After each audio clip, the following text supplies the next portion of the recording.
नमस्ते प्यारे बच्चों, कैसे हैं आप बच्चों। बड़े भाई साहब कहानी केवल दो भाइयों की नोकझोंक की कहानी नहीं है, बल्कि शिक्षा व्यवस्था पर एक करारा प्रहार है।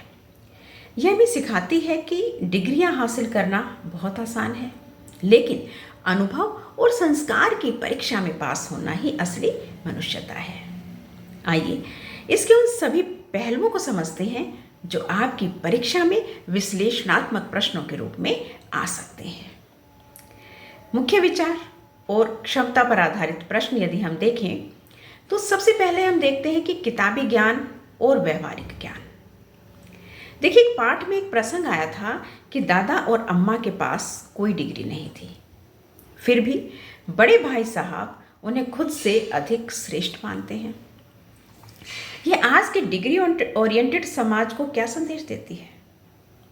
प्यारे बच्चों, विश्लेषण करें तो हम पाएंगे कि बड़े भाई साहब के अनुसार शिक्षा केवल रटने या इम्तिहान पास करने का नाम नहीं है। इसमें गहरा अर्थ है। दादा दादी ने दुनिया देखी है, बीमारियों और मुश्किलों का सामना किया है और बहुत साहस के साथ किया है।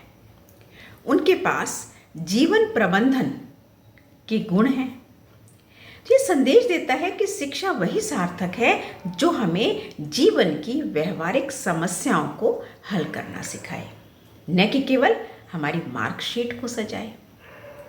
चलिए अब कुछ बात करते हैं मनोविज्ञान और अनुशासन की। कौन सा मनोविज्ञान? बाल मनोविज्ञान। देखिए, बड़ा होने का मतलब क्या? अपनी इच्छाओं का गला घोटना है? बड़े भाई साहब के चरित्र के आलोक में इसकी अगर चर्चा करें तो देखिए, बड़े भाई साहब भी पतंग उड़ाना चाहते थे, मेला देखना चाहते थे, लेकिन वे अपने छोटे भाई के लिए एक रोल मॉडल, आदर्श भी बनना चाहते थे। गहरा अर्थ है इसमें। वे जानते थे कि यदि वे स्वयं गलत रास्ते पर जाएंगे तो छोटे भाई को सही रास्ता दिखाने का जो नैतिक अधिकार है वो खो देंगे। तो यह उनकी महानता और जिम्मेदारी को दर्शाता है, उनकी तानाशाही को बिल्कुल भी नहीं। प्यारे बच्चों, यहाँ सफलता और अहंकार का द्वंद्व भी दिखाया गया है। कैसे? जब छोटा भाई अव्वल आने पर अहंकारी हो जाता है तो क्या उसकी सहज बुद्धि उसकी मेहनत से बड़ी थी? सोचना है। अगर हम इसका विश्लेषण करें तो देखिए, छोटे भाई को लगा कि बिना पढ़े भी पास हुआ जा सकता है क्योंकि उसकी किस्मत अच्छी है। बच्चों, इसमें गहरा अर्थ है कि शॉर्टकट, छोटा रास्ता, उससे जब हमें सफलता मिलती है तो अक्सर वह हमें लापरवाह बना देती है। बड़े भाई साहब उसे सचेत करते हैं कि रावण जैसा चक्रवर्ती राजा भी अहंकार के कारण नष्ट हो गया।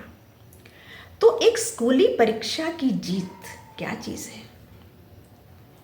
तो प्यारे बच्चों, इस तरह हमें छोटी छोटी बातों का विश्लेषण करना है, अपनी तर्क शक्ति के आधार पर करना है।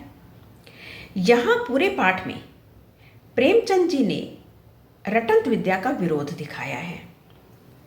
पाठ में आपने प्रसंग देखा कि इतिहास और ज्योमेट्री इत्यादि में बच्चे को रटना पड़ता है जिसका कोई अर्थ नहीं है। तो बड़े भाई साहब का त्याग भी दिखाया गया है। यहाँ छोटा भाई खेलता था, लेकिन बड़े भाई साहब ने उसे रास्ता दिखाने के लिए अपनी खेल कूद का बलिदान दिया। तीसरी बात सोचने की यह है कि जो सिखाने की कोशिश है मर्यादा और सम्मान। उम्र में बड़ा होने के कारण बड़े भाई साहब का सम्मान करना छोटे भाई का नैतिक कर्तव्य है।